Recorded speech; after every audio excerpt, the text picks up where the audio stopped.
여러분 안녕하세요, 옥프로입니다. 여러분 오늘은요 미니멀 라이프를 좀 더 쉽게 실천하기 위한 정리기술 8가지에 대해서 말을 해보려고 하는데요. 저는 미니멀 라이프 지향자일 뿐이지만 그래도 좀 도움이 되는 내용을 가지고 왔습니다. 오늘 내용은 제가 이 책을 보고 정리한 내용이에요. 가볍게 살고 있습니다. 여러분 가볍게 살고 계신가요? 이 책이 프랜신 제이라는 분이 쓰신 책인데요. 이분이 미니멀리스트로 되게 유명한 분이세요. 이 책에서 말하는 가볍게 산다라는 게 단순히 물건을 줄이는 것만을 말하는 건 아니고요. 우리의 생활이 가벼워지는 거, 우리의 스트레스가 가벼워지고 마음이 가벼워지는 그런 내용들까지 다 포함이 되어 있어요. 그래서 저도 되게 읽어보고 싶은 책이기도 했고 여러분들한테 도움이 되는 그런 메시지가 있을 것 같아서 제가 아주 열심히 읽었습니다. 막 줄쳐가면서 읽었어요. 그래서 이 책에 나온 내용들 중에 물건을 정리하는 부분에서 제가 여러분들하고 공유하고 싶은 정리기술 8가지를 뽑아봤어요. 그럼 바로 시작해볼까요? 첫 번째, 물건을 정리할 때는 백지 상태에서 시작한다. 다시 말하면 정리하려고 하는 곳에서 물건을 싹 다 빼서 거기를 백지 상태로 만든 다음에 시작을 한다는 거예요. 이게 좋다는 거를 제가 예전에도 들었었거든요. 근데 그때 생각하기로는 그냥 싹 다 빼고 정리를 하면은 그게 더 정리가 잘 되니까 그런가 보다 라고 생각을 했었는데 여기에 그 이유가 나와 있더라고요. 이제 물건을 싹 다 뺀 다음에 그 다음 내용이에요. 생각해보라. 물건들을 다시 집어넣는 것보다는 없애버리는 편이 훨씬 더 수월할 것이다. 이제 무언가를 그대로 두려면 왜 그게 꼭 있어야 하는지를 정당화한 다음 실제로 그것을 그 공간에 다시 넣어줘야 하니까 말이다. 그건 그냥 봉지에다 쓸어넣어 내던져버리는 것보다 훨씬 더 힘든 일이 아니겠는가. 백지 상태가 어째서 그토록 신기한 마술인지 그 이유를 알겠는가? 그러니까 물건들을 다 빼버리고 나면 얘네를 차라리 그냥 버리는 게 쉽지 다시 넣으려고 하면 굉장히 수고스럽다는 거예요. 그래서 다시 넣을 때 이거를 꼭 다시 넣어야 되는가를 생각을 하면서 정말 필요한 것만 넣게 된다는 거죠. 그래서 저도 이걸 보고 그게 효과가 좋겠다라는 생각이 들어가지고 나중에 저도 적용을 한번 해볼 생각이에요. 두 번째, 비슷한 물건들끼리 모은 후에 물건을 큐레이트한다. 자, 이 책에서 큐레이트가 어떤 걸 뜻하는지를 잠깐 읽어드릴게요. 보관할지 말지의 커트라인을 어떻게 정할 것인가? 간단하다. 내 삶을 더욱 수월하게, 더욱 행복하게 만들어줄 것만 보관하면 되니까. 그런데 모든 물건이 전부 마음에 들면 어떡할까? 그럴 땐 우리는 대체로 가진 물건들의 20%밖에 사용하지 않는다 라고 하는 파레토 법칙을 기억해야 할 것이다. 무슨 말이냐 하면 내 재산의 거의 전부는 아주 특별하지도 아주 중요하지도 않다는 얘기며 그것들이 없더라도 내 인생은 변함없이 계속될 거라는 뜻이다. 고루 큐레이팅이란 바로 그 마법의 20%를 찾아내고 나머지는 과감하게 정리하는 것을 의미한다. 여러분 이거 진짜 공감 가는 부분 아니에요? 아니 물건이 아무리 많아도 사실 우리가 쓰는 거는 정말 내 마음에 드는 한두 개잖아요. 사실 내가 정말 딱 좋아하는 물건들만 있으면 뭐 옷도 그렇고요. 이거 저거 고르는 그런 피로도를 좀 줄일 수가 있겠죠. 이 고르는 것 자체에 에너지가 장난 아니게 들어가거든요. 물건이 많을수록 나의 정신적인 에너지를 많이 쓸 수밖에 없어요. 저도 이게 싫어가지고 물건을 많이 안 두는 거거든요. 그래서 여러분들 중에서도 만일에 나는 물건에 너무 많이 치이고 사는 것 같다, 좀 피곤하다 하시는 분들은 이렇게 물건을 큐레이팅해서 여러분들이 정말 좋아하는 20%만 남겨보시면 좋겠습니다. V. 세 번째, 버릴지 말지 너무 고민이 된다면 보이지 않는 곳에 두고 잠시 보류 기간을 갖는다. 우리가 물건을 버릴 때 못 버리는 이유가 물론 이 물건에 대한 그런 미련도 있지만 이 물건이 혹시라도 나중에 필요할까봐 못 버리는 경우가 굉장히 많잖아요. 저의 경험상 찾을 일이 없어요, 다시. 근데 그래도 왠지 버릴 때는 찝찝하잖아요. 막 조만간 필요할 것 같고 또 괜히 그때 또 사는 거 아니야 이러면서. 그래서 그렇게 고민이 되는 물건은 지금 보이지 않는 곳에 두고 잠시 보류 기간을 가지라고 합니다. 버리긴 버렸는데 내 마음속으로. 근데 혹시라도 필요하게 되면은 다시 찾아올 여지를 남기는 거예요. 그렇게 보류를 했는데 만약에 몇 개월 동안 찾지를 않았다. 그러면 그때 버리는 거죠. 그때는 버리기가 쉽죠. 왜냐면 몇 개월 동안 이미 내 마음속에서 이거는 버린 물건이었으니까요. 이 부분을 책에서 되게 재밌게 표현을 해놨어요. 그래서 그걸 좀 읽어드릴게요. 일단 그런 물건들을 꽁꽁 묶어서 치워놓으면 그것들은 여하간에 예전의 마법 같은 매력을 잃고 만다. 그런 것을 평생 지니고 살 물건이 아니라 폐기 처분 가능한 대상물로 보는 순간 그것들이 나에게 걸어놓았던 주문이 풀려버리기 때문이다. 이처럼 잠시 보류는 결국 그것이 없어도 사는데 전혀 지장이 없음을 인식시켜주는 도구다. 그게 예전 같은 그런 예전의 마법 같은 매력을 잃고 만다는 그 표현이 되게 좀 공감 가지 않아요? 여러분들도 버리고 싶은 게 있는데 도저히 못 버리겠다 하시는 분들은 일단 그거를 버린 셈 치고 안 보이는 곳에 한번 몇 개월 동안 둬보세요. 그러면 분명히 몇 개월 있다가 버릴 수 있을 거예요. 네 번째, 물건 하나하나에 자리를 부여해준다. 이거는요, 아까 말했던 그 큐레이팅 작업을 한 후에 해야 되는 단계라고 합니다. 그러니까 어느 정도 나한테 필요한 물건들만 추려놓은 다음에 그 물건들에 하나하나 자리를 정해주는 거예요.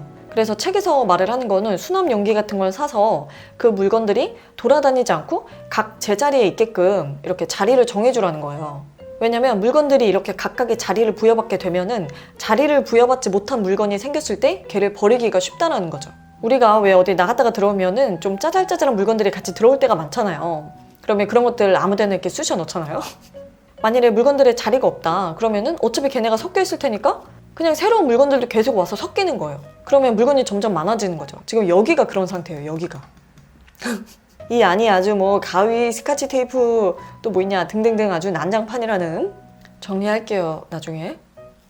다섯 번째, 여백의 공간을 만든다. 이거는 책에 좀 짧게 나오는 부분이긴 하지만 저는 여백을 중요하게 생각하기 때문에 책에 나온 부분을 좀 읽어드릴게요. 내 경우엔 집안에도 여백이라는 디자인 콘셉트를 즐겨 사용한다. 다시 말하자면 물건들을 빼곡하게 채우기보다 그 주변에 빈 공간을 두는 게 좋다는 뜻이다. 집은 내가 살아가는 공간이지 물품을 보관하는 창고가 아니다. 집은 내 재산을 반영하는 것이 아니라 내가 하는 활동을 반영해야 한다. 저도 제가 활동하는 걸 되게 중요하게 생각해서 방을 이렇게 한가운데를 텅 비워놨거든요.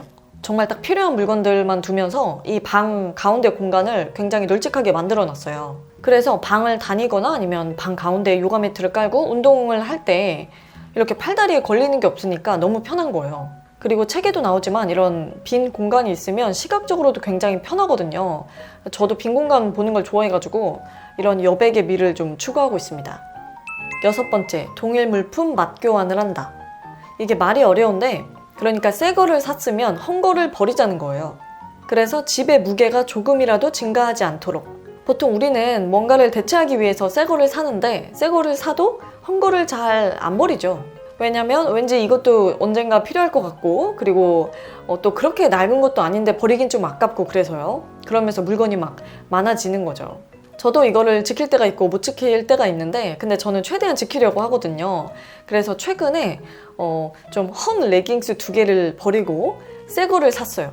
원래 하나를 사려고 했는데 1+1을 하는 거예요. 또 거의 하나 가격에. 그래서 2개를 샀고요. 그래서 2개가 들어왔으니까 2개를 내보냈죠. 그래서 집의 무게는 증가하지 않았다라는 이런 부분은 저는 계속 지키려고 하고 있어요. 일곱 번째, 유행을 타지 않는 물건과 옷을 고른다. 이 부분은 약간의 의견 차이가 있을 수는 있을 것 같아요. 왜냐면 좀 스타일리시한 걸 추구하시는 분들은 아무래도 유행 타는 거를 입을 일이 많잖아요. 그래서 이게 정답인 건 아니고 그냥 무엇을 추구하느냐에 따라 다른 것 같습니다. 말 그대로 미니멀 라이프를 추구하시는 분들은 뭐 그런 분들이 이 영상을 보시긴 하겠지만요. 아무래도 물건의 가짓수가 적은 게 좋다 보니까 유행을 타는 것보다는 유행을 타지 않는 걸 사는 게 더 좋겠죠. 왜냐면 그래야 좀 오래 입을 수 있고 여러 상황에 두루두루 잘 쓸 수 있으니까요. 그리고 또 유행을 타지 않는 게 오히려 더 세련돼 보이는 경우도 많은 것 같아요. 저는 이쪽을 좀 더 선호해서 유행을 타는 거를 잘 안 사는 편이긴 한데 근데 또 모르죠 뭐. 너무 마음에 드는 게 있으면 살지도? 이 영상에서 함부로 뭐 말을 하면 안 돼요. 뭐를 하겠다 안 하겠다 뭘 사겠다 안 사겠다 이런 말 하면 안 됩니다. 왜냐면 시간이 지나면 좀 생각이 바뀐단 말이에요. 근데 영상은 올라가 있단 말이에요. 그러면 괜히 좀 이게 일치가 안 되는 것 같으니까 자, 여지를 남겨두겠습니다. 지금은 이걸 선호하지만 제 마음에 따라 행동할 수 있다는 점.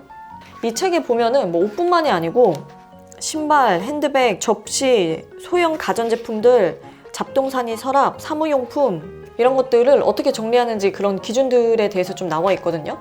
그래서 약간의 그런 가이드가 필요하신 분들은 한번 참고해 보시면 좋을 것 같아요. 여덟 번째, 추억이 서려 있는 물건이나 선물은 사진을 찍어 보관한다. 우리가 진짜 버리기 힘든 게 추억이 서린 물건과 선물이죠. 이 두 개가 진짜 고난이도 아닙니까? 책에서는 뭐라고 하냐면 이런 물건이 만약에 한 종류가 여러 개 있다면 가장 부피가 작은 걸로 최대한 하나만 보관을 하라고 하고요. 아니면 최대한 사진으로 찍어서 보관을 하라고 해요. 저는 이 방법을 좀 쓰는 것 같아요. 저는 사진으로 남겨놓는 경우가 많거든요. 그리고 사실 그렇게 사진을 찍어도 안 봐요. 그리고 선물하고 관련해서 진짜 공감 가는 부분이 있어서 그 부분을 좀 읽어드릴게요. 그리고 앞으로는 선물도 가볍게 주고받기로 하자. 예컨대 받는 사람이 소비하여 없앨 수 있는 선물들은 선물 주기의 무게를 확 낮추어 준다. 가령 엄청 맛있는 디저트, 와인, 공예품으로 만든 비누 등은 한 채의 혼란도 남기지 않고 즐길 수 있다.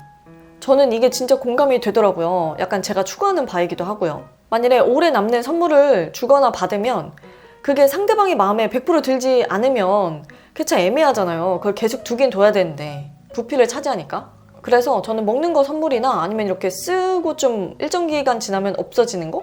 그런 거 위주로 선물을 주는 게 좀 더 좋은 것 같아요. 제가 받는 것도 그렇고. 아니면 여기서 말한 것처럼 어떤 경험을 할 수 있게끔 뭐 티켓을 준다던가. 근데 그거는 또 상대방의 일정을 알아야 되니까 그게 좀 어려울 것 같긴 하지만 그런 것도 또 날짜만 잘 맞으면 굉장히 좋은 선물이 될 것 같아요. 네, 여러분, 여기까지 미니멀 라이프를 좀 더 쉽게 실천할 수 있는 정리기술 8가지에 대해서 알려드렸는데요. 사실 이 책을 쓰신 분은 정말 찐 미니멀리스트이시기 때문에, 그리고 저는 미니멀리스트 지향자일 뿐이고요. 제가 모든 걸 다 공감할 수 있었던 건 아니에요. 뭐 한 80% 정도는 공감을 하고 또 저랑 비슷한 부분도 많았고요. 한 20% 정도는 약간 의견이 다른 부분도 있었습니다. 그래서 그중에 좀 일치되는 부분들 위주로 말씀을 드렸고요. 이 뒤에 3분의 1 정도는 나의 스트레스를 가볍게 하는 방법, 나의 마음을 가볍게 하는 방법 같은 게 들어가 있어요. 그래서 제가 이전에 제 영상에서 말을 했던 것과 좀 겹치는 부분들도 몇 개 있더라고요. 그래서 전체적으로 인생을 가볍게 사는데 도움이 되는 그런 팁들이 들어가 있는 좋은 책인 것 같아요. 우리 최대한 가볍게 자유롭게 살아요, 여러분. 그럼 오늘도 영상 봐주셔서 감사드리고 재밌게 보셨다면 구독과 좋아요 꼭 눌러주세요. 그럼 자주 봐요. 안녕.